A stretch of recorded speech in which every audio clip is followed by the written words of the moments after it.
Hello students, I am Dr. Vandana Mishra. Today I will teach you natural system of classification. It is part 2 of classification of angiosperm. Before we already discussed its part first. So let me start natural system of classification. Natural system of classification. सबसे पहले D juicy French botanist थे जिन्होंने अपना classification Linnaeus के sexual system of classification के base पर दिया। बाद में उनके भतीजे ALDGC 1748 to 1836 ने अपने अंकल के प्लान को अपने खुद के वर्क के साथ मिलाकर जेनेरा प्लांटेरम सेकेंडरम ऑर्डिनिस नेचुरल्स डिस्पोसिटा 1789 में पब्लिश किया, जिसको जेनेरा प्लांटेरम 1789 भी कहा जाता है। इनके बाद APD Candolle 1778 to 1841 A French botanist हुए जिन्होंने अपना वर्क जो कि रिसर्च किया था वो थ्योरी एलिमेंटरी डी ला बॉटनिक में 1813 में पब्लिश किया। APD कैंडोल ने अपने क्लासिफिकेशन में ऑल प्लांट्स को 2 ग्रुप्स में डिवाइड किया। फर्स्ट था वेस्कुलरी, सेकंड सेलुलर्स। वेस्कुलर्स में उन्होंने प्लांट्स विथ वेस्कुलर बंडल्स रखे और सेलुलर्स में प्लांट्स विदाउट वेस्कुलर बंडल्स रखे। इसके बाद George Bentham 1800-1884 and sir Joseph Dalton 1817 to 1911 the 2 British botanist हुए जिन्होंने अपना work royal botanical garden Q England का जो हर्बेरियम है वहां पर उन्होंने अपना वर्क किया और उनके वर्क को उन्होंने जेनेरा प्लांटेरम 1862 to 1883 में पब्लिश किया। ये इन्होंने जेनेरा प्लांटेरम के 2 एडिशन पब्लिश किए। फर्स्ट पार्ट जेनेरा प्लांटेरम का जुलाई 1862 में एंड लास्ट पार्ट अप्रैल 1883 में पब्लिश हुआ। इनके क्लासिफिकेशन की समरी के अकॉर्डिंग इन्होंने अपने क्लासिफिकेशन में जितने भी प्लांट्स थे उनको 3 ग्रुप्स में डिवाइड किया, डाइकोटिलिडन्स, मोनोकोटिलिडन्स एंड जिम्नोस्पर्मी। बट इन्होंने जिम्नोस्पर्मी को डाइकोटिलिडन और मोनोकोटिलिडन के बीच में स्पेस दिया। इनकी समरी कुछ इस प्रकार है। थम एंड हुकर ने जो अपना नेचुरल सिस्टम ऑफ क्लासिफिकेशन दिया वो प्लांट्स के ऑल इम्पोर्टेंट कैरेक्टर्स के बेस पर दिया। यहाँ पर मैंने उनकी समरी दी हुई है जो उन्होंने अपने क्लासिफिकेशन की समरी दी थी। उनके अकॉर्डिंग उन्होंने ऑर्डर्स को कोहार्ट्स डिनोट किया था एंड जिन्हें ऑर्डर्स कहा था उनको अब फैमिलीज कहा जाता है। तो उनके अकॉर्डिंग उन्होंने अपने जो प्लांट्स थे सीड प्लांट्स, उन सभी सीड प्लांट्स को 3 ग्रुप्स में डिवाइड किया था, डाइकोटिलिडन्स, जिम्नोस्पर्मी एंड मोनोकोटिलिडन्स। देन डाइकोटिलिडन्स को उन्होंने 3 सीरीज में डिवाइड किया था, पॉलीपिटेली, गैमोपिटेली एंड मोनोक्लेमाइडी। तो पॉलीपिटेली में उनकी 84 फैमिलीज थी, गैमोपिटेली में 45 एंड मोनोक्लेमाइडी में 36। देन जिम्नोस्पर्म में 3 एंड मोनोकोटिलिडन्स में 34 ऑर्डर्स जो उनके अकॉर्डिंग थे वो 202 टोटल थे। जिसके अकॉर्डिंग उन्होंने जो स्टडी की थी प्लांट्स की उनमें 7,569 जेनरा जिनकी 97,205 स्पीसीज प्राप्त हुई थी। बेंथम एंड हुकर के क्लासिफिकेशन की आउटलाइन कुछ इस प्रकार है। उन्होंने phanerogams means all seed plants. उन्होंने सभी सीड प्लांट्स को जितने की स्टडी की थी उनको 3 ग्रुप्स में डिवाइड किया, डाइकोटिलीडन्स, जिम्नोस्पर्मी एंड मोनोकोटिलीडन्स।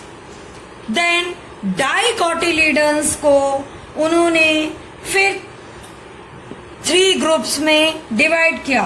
फर्स्ट ग्रुप, पहला क्वेश्चन आता है कि डाइकोटिलीडन्स कौन से प्लांट्स थे जिनको डाइकोटिलीडन्स में रखा गया?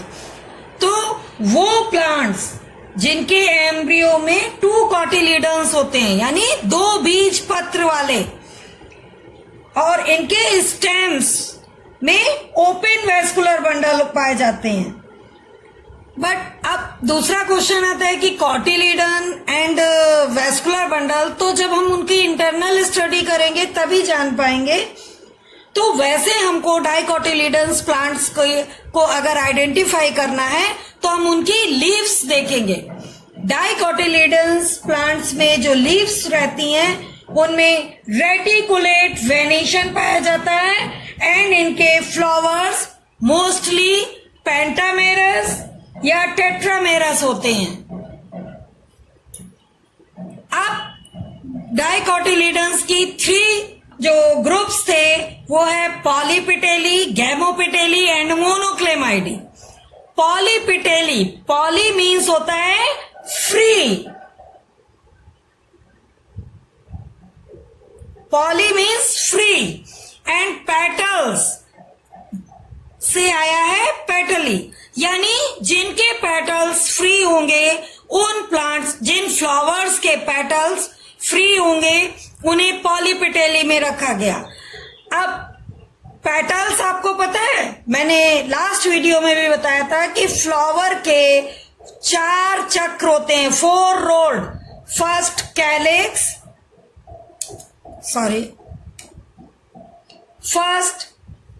Calyx, second Corolla, third androecium and fourth gynoecium. ये 4 रोल्ड जब तक जिस फ्लावर में है तो वो कंप्लीट फ्लावर कहलाता है। तो कैलिक्स की यूनिट सेपल होती है, कोरोला की पेटल, एंड्रोशियम की स्टेमेन एंड गाइनोशियम की पिस्टिल। तो कोरोला में ही पेटल्स होते हैं। तो जब पेटल्स फ्री होते हैं तो उन प्लांट्स को पॉलीपिटेली ग्रुप में रखा बेंथम एंड हुकर ने। देन पॉलीपिटेली को 3 सीरीज में उन्होंने क्लासिफाइड किया। फर्स्ट सीरीज थी थैलेमीफ्लोरी। थैलेमीफ्लोरी में उन प्लांट्स को रखा जिनके सेपल्स डिस्टिंक्ट थे एंड सेपरेट भी थे। जो सेपल्स का किसकी यूनिट है? कैलिक्स की। तो इन्होंने कहा कि sepals usually distinct and separate and sepals free from ovary. Ovary से सेपल्स फ्री थे। नेक्स्ट एक इंपॉर्टेंट कैरेक्टर ये था कि इनमें स्टेमन्स इंडेफिनिट थे एंड फ्लावर्स हाइपोगाइनस थे। स्टूडेंट, हाइपोगाइनस मीन्स होता है जबकि प्लांट्स के बाकी तीनों रोल यानी बाकी तीनों चक्र ओवरी के जस्ट नीचे से ग्रो होते हैं, यानी ओवरी सुपीरियर होती है, तब फ्लावर को हाइपोगाइनस कहा जाता है कंडीशन का, और ओवरी इसमें सुपीरियर होती है। थैलेमीफ्लोरी को इन्होंने 6 ऑर्डर्स में क्लासिफाइड किया जो कि रेनेल्स टू मालवेल्स हैं एंड इट इंक्लूड्स 34 फैमिलीज। मतलब इसके अंतर्गत 34 फैमिलीज क्लासिफाइड हुई। देन नेक्स्ट सीरीज है डिस्की फ्लोरी। डिस्की फ्लोरी के जो सैलेंट फीचर फीचर्स हैं, मतलब किन लक्षणों के कारण किन प्लांट्स को डिस्की फ्लोरी सीरीज में रखा गया, वो है जिनके सेपल्स डिस्टिंक्ट और यूनाइटेड, जबकि अभी मैंने थैलेमी फ्लोरी में बताया कि सेपरेट थे, बट डिस्की फ्लोरी में यूनाइटेड थे। Free from ovary and cushion like disc are present on the base of the calyx tube, यानी कैलिक्स ट्यूब के बेस पर एक रिंग लाइक कुशन जैसी डिस्क प्रेजेंट होगी, इसीलिए उन प्लांट्स को डिस्की फ्लोरी में रखा गया। इसके अलावा कुछ प्लांट्स ऐसे भी थे जिनमें जो ये डिस्क थी वो ओवरी के जस्ट बेस पर थी, या फिर ओवरी के जस्ट मतलब उसके ओवरी के जस्ट नीचे आप कह सकते हो, आपके वो जो डिस्क लाइक कुशन था वो प्रेजेंट था, इसीलिए उन प्लांट्स को डिस्की फ्लोरी सीरीज नाम दिया गया। इसके अलावा इनमें भी हाइपोगाइनस फ्लावर थे, यानी ओवरी सुपीरियर थी। इट इंक्लूड्स 4 ऑर्डर्स, जो कि Geraniales to Sapindales, and it includes 22 families, means इसमें 4 ऑर्डर्स एंड 22 फैमिलीज क्लासिफाइड हुई। नेक्स्ट थर्ड है आपका, थर्ड सीरीज है पॉलीपेटेली के अंतर्गत कैलिसी फ्लोरी। कैलिसी फ्लोरी में सेपल्स यूनाइटेड थे, रेयरली फ्री, मीन्स मोस्टली आपके यूनाइटेड सेपल्स की कंडीशन होगी, बाय चांस है कि वो फ्री हो। Adnate to ovary, means ovary में एडनेट कंडीशन में होंगे। पेटल्स यूनिसीरिएट एंड फ्लावर पेरिगाइनस या epigynous, means ovary inferior. Inferior ovary में क्या होता है कि प्लांट्स के बाकी तीनों रोल्ड, यानी कैलिस, कोरोला, एंड्रोशियम, जो मैंने ऊपर मेंशन किए हुए हैं, ये ओवरी के जस्ट ऊपर से ग्रो करेंगे, यानी ओवरी नीचे होगी, यानी इस कारण ओवरी इंफीरियर। एंड पेरिगाइनस में आपका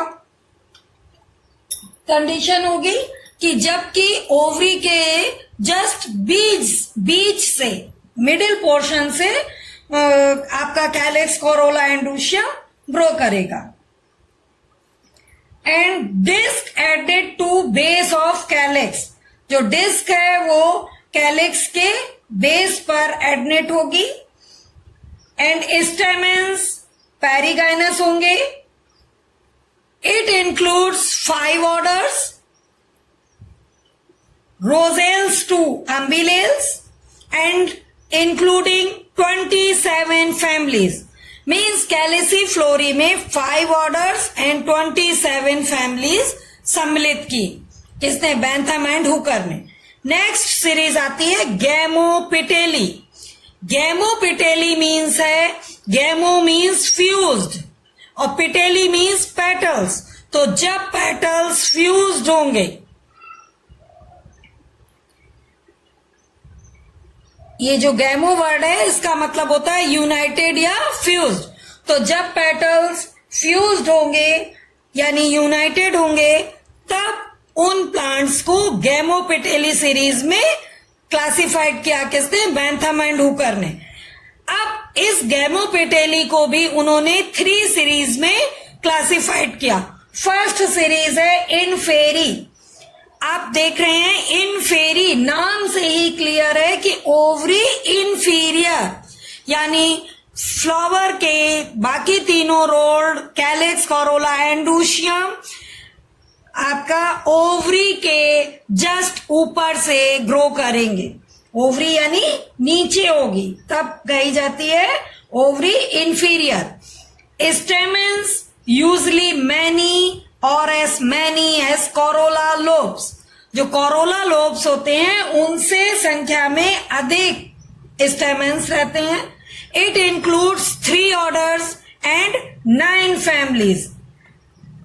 3 orders Rubiales to Campanulales. Next second series है सेकेंड सीरीज है हेट्रोमेरी. हेट्रोमेरी मीन्स ओवरी यूजली सुपीरियर. अब ओवरी सुपीरियर है तो स्वाभाविक सी बात है, मैंने पहले भी बताया कि कैलेक्स, कोरोला, एंड्रोशियम वाले पार्ट्स गाइनोशियम के नीचे से ग्रो करेंगे, यानी ओवरी सुपीरियर कंडीशन में हो जाएगी. स्टेमेंस एपिपेटलस या फिर फ्री फ्रॉम कोरोला, यानी कोरोला से फ्री होंगे. And grow at the opposite direction of Corolla lobes, means Corolla lobes के अपोजिट डायरेक्शन में ग्रो करेंगे. And carpels more than 2. हेट्रोमेरी में कार्पेल्स जो थे उनकी संख्या 2 से अधिक थी. And it includes 3 orders and 12 families. इसके अंतर्गत 3 ऑर्डर्स एंड 12 फैमिलीज क्लासिफाइड हुई.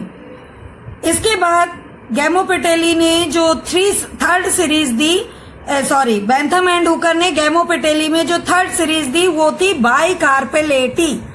बाइकार्पेलेटी में उन प्लांट्स को रखा गया जिनकी ओवरी तो यूजली सुपीरियर थी, जैसा कि अभी अपन ने देखा था हेट्रोमेरी में भी यही कंडीशन थी. But stamens as many as or less than corolla lobes, means stamens की जो संख्या थी वो अधिक या कम कोरोला लोब्स से थी. And grow at alternate condition from Corolla lobes, यानी कोरोला लोब से अल्टरनेट कंडीशन में ग्रो करते थे.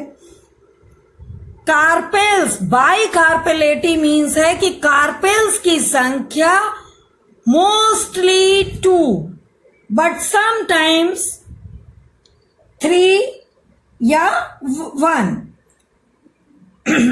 It includes 4 orders, Gentianales to Lamiales, and it includes 23 families. तो यहां पर इन्होंने इस तरह से गैमोपेटेली की 3 सीरीज बताई, क्लासिफाइड की बेंथम एंड हुकर ने, इन्फेरी, हेट्रोमेरी एंड बाइकार्पेलेटी. अब हम मोनोक्लेमाइडी के बारे में डिस्कस करते हैं जो कि डाइकोटिलीडन्स का थर्ड सीरीज है, थर्ड ग्रुप है. मोनोक्लेमाइडी को इनकम्प्लीटी भी कहते हैं.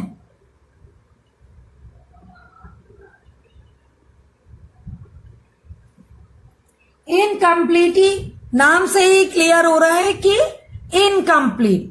मैंने यहां ऊपर अभी बताया था कि वो फ्लावर इनकम्प्लीट कहे जाते हैं जिनमें एक भी रोल, यानी कैलेक्स या कोरोला, दोनों में से कोई भी रोल एब्सेंट होगा, देन उन प्लांट्स को, उन फ्लावर्स को इनकम्प्लीट फ्लावर कहते हैं. तो उनको जो बेंथम एंड हुकर ने था, तो ऐसे जो भी फ्लावर थे जो कि इनकम्प्लीट थे, मीन्स उनमें कैलेक्स और कोरोला वाला चक्र पेरियंथ में चेंज हो गया था, यानी वो उनमें सेपल्स, पेटल्स की जगह पेरियंथ ने ले ली थी. और कुछ प्लांट्स ऐसे भी थे जिनमें पेरियंथ एब्सेंट था, उनको उन्होंने एक अलग ग्रुप मोनोक्लेमाइडी में रखा. एंड मोनोक्लेमाइडी को उन्होंने फिर 8 सीरीज में क्लासिफाइड किया. कर्व एम्ब्री में उन प्लांट्स को रखा बेंथम एंड हुकर ने जो कि मोस्टली टेरेस्ट्रियल प्लांट्स थे, जिनके फ्लावर्स सामान्यतः हार्माफ्रोडाइट थे. हार्माफ्रोडाइट फ्लावर मीन्स होता है कि जिनके मेल और फीमेल सेक्स ऑर्गन फ्लावर के एक ही फ्लावर में प्रेजेंट हो, ऐसे फ्लावर हार्माफ्रोडाइट कहलाते हैं। इनमें स्टेमेंस जनरली पेरियंथ सेगमेंट के इक्वल थे। मींस जो स्टेमेंस की संख्या थी वो जितने पेरियंथ सेगमेंट थे उतने ही उनकी संख्या थी। Ovule usually solitary, means ovule mostly single. और कर्व एम्ब्री इसलिए नाम दिया क्योंकि इनके एम्ब्रियो में एक स्पेशल फीचर था कि वो कर्व्ड थे। जो उनके एम्ब्रियो थे वो कर्व थे। एंड इसमें 7 फैमिलीज इंक्लूडिंग है। सेकंड सीरीज जो है वो है मल्टी ओव्यूलेटी एक्यूटिसी।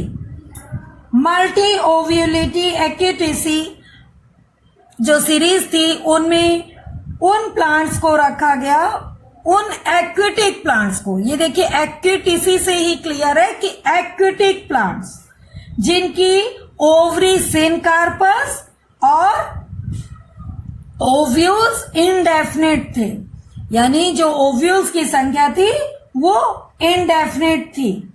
तभी तो मल्टी ओव्यूलेटी दिया गया है ना, क्योंकि एक तो एक्विटिक प्लांट्स, दूसरा उनमें multi ovulate means indefinite. Indefinite means होता है अनंत, मीन्स असंख्य संख्या, और मल्टी मीन्स भी बहुत सारे। इसमें ओनली 1 सिंगल फैमिली है। थर्ड सीरीज है multiovulatae terrestres. Multiovulatae terrestres, terrestres means terrestrial plants. तो वे टेरेस्ट्रियल प्लांट्स जिनकी ovary syncarpous and stamens indefinite, ovules indefinite, क्योंकि मल्टी ओव्यूलेटी है ना, तो वही मीनिंग हुआ जो ऊपर था। बस ये था कि डिफरेंस कि वहां पर एक्वेटिक प्लांट्स थे और इसमें टेरेस्ट्रियल प्लांट्स, वो सभी टेरेस्ट्रियल प्लांट्स रखे गए जिनमें ओव्यूल्स की संख्या इनडेफिनेट थी। और इसमें 3 फैमिलीज इंक्लूडिंग है। फोर्थ सीरीज है माइक्रो एम्ब्री। माइक्रो एम्ब्री में ओवरी सिनकार्पस या तो एपोकार्पस होगी, ओव्यूल सॉलिटरी मीन्स सिंगल, या फिर 1-2 संख्या में अधिक हो सकते हैं, लेकिन साइज में वो बहुत छोटे होंगे। एम्ब्रियो, जो एम्ब्रियो होंगे वो बहुत ही छोटे और एंडोस्पर्म द्वारा कवर्ड होंगे, इसीलिए माइक्रो एम्ब्री नाम दिया गया इस सीरीज को। और माइक्रो एम्ब्री सीरीज में 4 फैमिलीज इंक्लूडिंग है। मैंने यहां मेंशन नहीं कर पाया है, इसमें मल्टी ओव्यूलिटी में 3 फैमिलीज एंड माइक्रो एम्ब्री में 4 फैमिलीज इंक्लूडिंग है। फिफ्थ है डेफिनेल्स। डेफिनेल्स में ovary usually of 1 carpel, means ovary जो होती है वो सामान्यतः एक सिंगल कार्पल होता है, और ओव्यूल्स की संख्या सॉलिटरी होगी, मीन्स सिंगल ओव्यूल होगा। पेरियंथ परफेक्ट होंगे डेफिनेल्स में, एंड स्टेमेंस पेरिगाइनस होंगे। इट इंक्लूड्स 5 फैमिलीज, इसके अंतर्गत 5 फैमिलीज रखी गई हैं। And next 6th number series है एक्लेमाइडोस्पोरी। एक्लेमाइडोस्पोरी में जो ओवरी थी वो यूनिलॉक्यूलर एंड 1 to 3 ओव्यूल्स, यानी जो क्या कहते हैं आपका ओवरी में ओव्यूल्स की संख्या थी वो 1 से 3 तक हो सकती थी। And seed without टेस्टा। अभी जब हम लोग आगे क्लासेस पढ़ेंगे उनमें सीड्स का पूरा मैं डिस्क्राइब करूंगी, उसमें बताऊंगी कि टेस्टा किसे कहते हैं। और इसके अंतर्गत 3 फैमिलीज इंक्लूडिंग हुई। नेक्स्ट थी 7th नंबर यूनिसेक्सुअल्स। यूनिसेक्सुअल्स में फ्लावर यूनिसेक्सुअल थे and ovary syncarpous and single यानी वन कार्पेल वाली, ठीक है। एंड पेरिएंथ प्रेजेंट होंगे या बिल्कुल मच रिड्यूस्ड, मीन्स बिल्कुल नाम मात्र का कह सकते हो आप कि उनकी प्रेजेंस जो है वो आपको लगेगा कि हाँ प्रेजेंट है, इस तरह से पेरिएंथ प्रेजेंट रहते हैं। और यूनिसेक्सुअल्स में 9 फैमिलीज क्लासिफाइड की गई। सीरीज ऑर्डिनेस एनोमेलाई, इस सीरीज के अंतर्गत उन्होंने उन प्लांट्स को रखा जो कि उन्हें डाउटफुल फैमिलीज थी यूनिसेक्सुअल फ्लावर वाली, और उनमें कुछ एफिनिटीज थी अदर जो सीरीज थी उनसे, इसलिए उन्होंने उन डाउटफुल प्लांट्स को इस सीरीज के अंतर्गत रखा और इसमें 9 फैमिलीज, इसके अंतर्गत 9 फैमिलीज इंक्लूडिंग हुई। नेक्स्ट जो फेनेरो गेम्स को इन्होंने 3 पार्ट्स में डिवाइड किया था, डाइकोटिलीडन्स, जिम्नोस्पर्मी एंड मोनोकोटिलीडन्स। तो जो जिम्नोस्पर्मी था उस जिम्नोस्पर्मी को भी इन्होंने 3 पार्ट्स में डिवाइड किया, नीटेसी, कॉनिफेरी एंड साइकेडेसी। नीटेसी में जैसे कि नीटा में फेड्रा वगैरह, नीटेल्स ऑर्डर, एफेड्रेल्स ऑर्डर वगैरह रखे। कॉनिफेरी में कॉनिफर्स, ऑल जितने कॉनिफर्स थे उन्होंने वो इंक्लूड कर दिए। एंड साइकेडेसी में साइकस वगैरह। कॉनिफेरी में पाइनस वगैरह आता है नॉर्मल लैंग्वेज में। बाकी जिम्नोस्पर्मी के बारे में जो मैंने फर्स्ट ईयर का वीडियो दिया है उस पे बताया। फर्स्ट है आप थर्ड पार्ट है मोनोकोटिलीडन्स। मोनोकोटिलीडन्स में mono means single, cotyledons means only एक कोटिलीडन, यानी वो एम्ब्रियो जिनमें सिंगल कोटिलीडन था। एंड स्टेम में उनके जो वेस्कुलर बंडल थे वो क्लोज्ड कंडीशन में थे। तो ऐसे प्लांट्स को मोनोकोटिलीडन्स ग्रुप में रखा। बट इनका जो क्या कहते हैं, ये तो कैरेक्टर्स हो गए, इंटरनल कैरेक्टर्स। और वैसे अगर हम लोगों को आइडेंटिफाई करना है कि किन प्लांट्स को मोनोकोटिलीडन्स कहेंगे, तो वो मोनोकोटिलीडन्स में जो अभी तक मैंने कैरेक्टर बताया वो तो इंटरनल बेस पर हो गया। बट जब हम लोगों को बाहरी तौर पर अगर देखना होगा एक्सटर्नली कैरेक्टर्स के बेस पर, तब हम देखेंगे कि उनकी लीव्स में पैरेलल वेनेशन पाया जाता है और flowers usually trimerous. Clear? Then monocotyledon को बैंथम एंड हुकर ने 7 सीरीज में क्लासिफाइड किया। फर्स्ट सीरीज थी माइक्रोस्पर्मी। माइक्रोस्पर्मी में जो ओवरी थी वो इंफीरियर और इसमें पैराइटल प्लेसेंटेशन प्रेजेंट रहता है। पैराइटल प्लेसेंटेशन में प्लेसेंटेशन मीन्स होता है जो ओव्यूल्स होते हैं वो प्लेसेंटा से जिस फॉर्म में अरेंज रहते हैं उसको प्लेसेंटेशन कहते हैं। Means arrangement of ovules at the placenta called placentation. और जब पैराइटल मीन्स परिधि की ओर जब प्लेसेंटा प्रेजेंट रहेंगे तो पैराइटल प्लेसेंटेशन। एंड सीड्स जो इनके थे तो यहां पर दिया माइक्रोस्पर्मी, मीन्स सीड्स जो थे वो बहुत ही छोटे थे। एंड इसमें 3 फैमिलीज इंक्लूडिंग है। सेकेंड सीरीज जो मोनोकोटिलीडन की है वो है एपिगाइनी। एपिगाइनी में जो प्लांट्स रखे गए उनमें पैरियन पार्टली पेटेलॉइड थे। मीन्स उनमें ओनली पेटल्स प्रेजेंट थे जो कि पैरियन कंडीशन में थे। Ovary usually inferior and endosperm abundant condition में था। And it includes 7 families. Third series है कोरोनेरी। कोरोनरी में ovary usually free and superior and endosperm abundant. जब मैं एंडोस्पर्म डिस्क्राइब करूंगी तब आपको क्लियर कर दूंगी कि एंडोस्पर्म एबंडेंट कंडीशन क्या होती है। सीरीज थर्ड में 8 फैमिलीज इंक्लूडेड हैं एंड फोर्थ सीरीज है कैलिसिनी।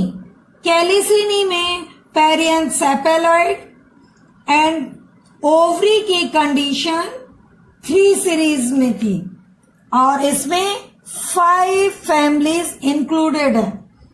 फिफ्थ सीरीज है न्यूडीफ्लोरी। न्यूडीफ्लोरी में perianth represented by hairs, means जो पेरियंथ हैं वो हेयर्स द्वारा रिप्रेजेंटेड होते हैं and carpels 1, ovary superior and ovules indefinite. And न्यूडीफ्लोरी में 5 फैमिलीज इंक्लूडेड हैं एंड एपोकार्पी जो कि 6th नंबर की सीरीज है, इसके अंतर्गत पेरियंथ 1 और 2 रोल्स, पेरियंथ इन 1 और 2 रोल्स, मीन्स पेरियंथ जो होंगे वो 1 या 2 रोल्स में प्रेजेंट होंगे एंड जो उनमें ओवरी है वो सुपीरियर एंड एपोकार्पस कंडीशन में होंगे, एंडोस्पर्म एब्सेंट होगा और 3 फैमिलीज इसके अंतर्गत क्लासिफाइड की थी बेंथम एंड हुकर ने। एंड लास्ट है ग्लूमेसी। ग्लूमेसी में आपके जो फ्लावर्स थे वो सॉलिटरी फ्लावर मीन्स जब इन्फ्लोरेसेंस में ओनली सिंगल फ्लावर पाया जाएगा ऊपर टर्मिनल कंडीशन पर, तब वो फ्लावर सेसाइल कंडीशन का सॉलिटरी कंडीशन का कहलाया जाएगा एंड फ्लावर की कंडीशन सेसाइल थी। सेसाइल मीन्स जबकि पेडिसल नहीं प्रेजेंट होगा फ्लावर में एंड इसके अलावा मोस्टली फ्लावर हेड और स्पाइकलेट इन्फ्लोरेसेंस में और जिसमें कि ब्रैक्ट प्रेजेंट होगा तब अरेंज्ड रहेगा एंड जो पेरियंथ हैं वो स्केल्स या उसमें क्या कहते हैं आपका, अभी मैंने इसमें एपोकार्पी में बताया था कि स्केल्स या हेयर्स फॉर्म में, हेयर्स फॉर्म में प्रेजेंट रहेंगे। इसके अलावा ओवरी यूनिलॉक्युलर होगी एंड ओव्यूल सिंगल होगा, एंडोस्पर्म प्रेजेंट होगा और इसके अंतर्गत 5 फैमिलीज इंक्लूडिंग है और सबसे मेन जो हम लोगों की ग्रैमिनीसी फैमिली है वो इसी में ग्लूमेसी के अंतर्गत रखी गई है। बेंथम एंड हुकर ने जो नेचुरल सिस्टम ऑफ क्लासिफिकेशन दिया था वो पूरी तरह से मान्य है, बट उसमें कुछ मेरिट्स एंड डीमेरिट्स भी हैं जो मैं अब डिस्क्राइब कर रही हूं, वो आप सुनिएगा। मेरिट्स के कुछ पॉइंट्स हैं जैसे कि इनके सिस्टम में प्रत्येक प्लांट एक्चुअली डिस्क्राइब्ड किया गया था जिससे उसकी एक्यूरेट डिटेल बन जाती है। दूसरा, इनका सिस्टम हाईली प्रैक्टिकली है और स्टूडेंट के लिए स्पीसीज के आइडेंटिफिकेशन के लिए बहुत ही यूजफुल है। नेक्स्ट, इनका जो फ्लोरा है वो उसका जो डिस्क्राइब किया गया है, जो उसको डिस्क्राइब किया उन्होंने, वो जियोग्राफिकली डिस्ट्रीब्यूशन के अकॉर्डिंग जो स्पीसीज एंड जेनरा का डिस्क्रिप्शन है वो बहुत ही क्लियर दिया गया है। नेचुरल सिस्टम ऑफ क्लासिफिकेशन जो ये बेंथम एंड हुकर ने दिया था, उनके अकॉर्डिंग जो जेनरिक डिस्क्रिप्शन था वो complete, accurate and direct observation पर बेस्ड है। इसके अलावा इन्होंने लार्जर जेनरा जो है उसको सब जेनरा में डिवाइड कर दिया, जो कि स्टूडेंट की स्टडी के लिए बहुत ही इजी वे में हो गया। और नेक्स्ट इनके में एक ये गुण बहुत अच्छा था कि जो डाइकॉट्स हैं उनमें ऑर्डर रेनेल्स के साथ उन्होंने उसे स्टार्ट किया, जो कि सबसे प्रिमिटिव, मोस्ट प्रिमिटिव एंजियोस्पर्म है। इसके अलावा मोनोकॉट्स को उन्होंने डाइकॉट्स के बाद स्थान दिया, जबकि इसके पहले जो एपीडी कैंडोल ने दिया था उन्होंने मोनोकॉट को पहले और डाइकॉट को बाद में स्थान दे दिया था। इसके साथ सीरीज डिस्की फ्लोरी की जो प्लेस है वो थैलेमी फ्लोरी एंड कैलिसी फ्लोरी के बीच में उन्होंने रखी, जो कि नेचुरली है। एंड इसके अलावा उन्होंने गैमोपिटेली की जो कंडीशन है वो प्लेस है वो पॉलीपिटेली के बाद रखी, जो कि बिल्कुल जस्टिफाई है, क्योंकि पेटल्स का फ्यूजन फ्री कंडीशन के कंपैरिजन एडवांस्ड फीचर है। इसके अलावा इनके कुछ दोष भी हैं, मींस डिमेरिट्स हैं। वो क्या है? सबसे पहला तो इन्होंने जिम्नोस्पर्म को डाइकोटिलीडन और मोनोकोटिलीडन के बीच में स्पेस दिया, जो कि एनामोलस कंडीशन मींस असंगत है। नेक्स्ट इनके में एक डिमेरिट ये भी थी कि जो सब क्लास मोनोक्लेमाइडी है ये क्यूट आर्टिफिशियल है। एंड थर्ड, जो मोनोक्लेमाइडी की प्लेस है वो गैमोपेटेली के बाद नेचुरल कंडीशन में नहीं है। और मोनोक्लेमाइडी की कुछ फैमिलीज ऐसी भी हैं जैसे कि चिनोपोडिएसी एंड कैरियोफिलेसी, ये पॉलीपिटेली की फैमिलीज के बहुत ही क्लोज रिलेशन रख रही हैं, मीन्स उनमें जो कैरेक्टर्स हैं वो पॉलीपिटेली फैमिलीज के बहुत क्लोज हैं। इसके अलावा कुछ एडवांस्ड फैमिलीज थी जैसे ऑर्किडेसी, उन्होंने उसको इस सिस्टम में प्रिमिटिव बताया और बिगिनिंग में ही अपना जो क्लासिफिकेशन दिया, सिस्टम दिया, उसमें बिगिनिंग में ही उनको प्लेस दिया, जबकि ऑर्किडेसी का स्थान मोनोकोटिलीडन्स की जो स्टार्टिंग है उसमें अननेचुरल है, जबकि ये सबसे अधिक एडवांस फैमिली है। इसको इसलिए इनको सबसे स्टार्टिंग में ना रखकर बाद में देना चाहिए था। इसी तरह इन्होंने गैमोपिटेली सीरीज में जो कंपोजिटी थी उसको स्टार्टिंग में प्लेस किया है, जो कि अननेचुरल है। इसके अलावा इनके में एक और डिमेरिट्स था कि इनके सिस्टम में फाइलोजेनेटिक कैरेक्टर्स के को उन्होंने कंसीडर ही नहीं किया, ओनली प्लांट्स के जो सेक्सुअल कैरेक्टर्स थे उनको ही देखा। इस तरह से मैंने यहाँ पूरा आपको natural system of classification describe कर दिया है। अब आपको जो भी प्रॉब्लम हो या जो भी आपको क्यूरीज हो वो आप मेरे कमेंट बॉक्स में दे सकते हैं, मैं आपका उसी कमेंट्स बॉक्स में रिप्लाई कर दूंगी। एंड थर्ड पार्ट में जो आपको दूंगी उसमें मैं फाइलोजेनेटिक सिस्टम ऑफ क्लासिफिकेशन आपका कंप्लीट करवा दूंगी।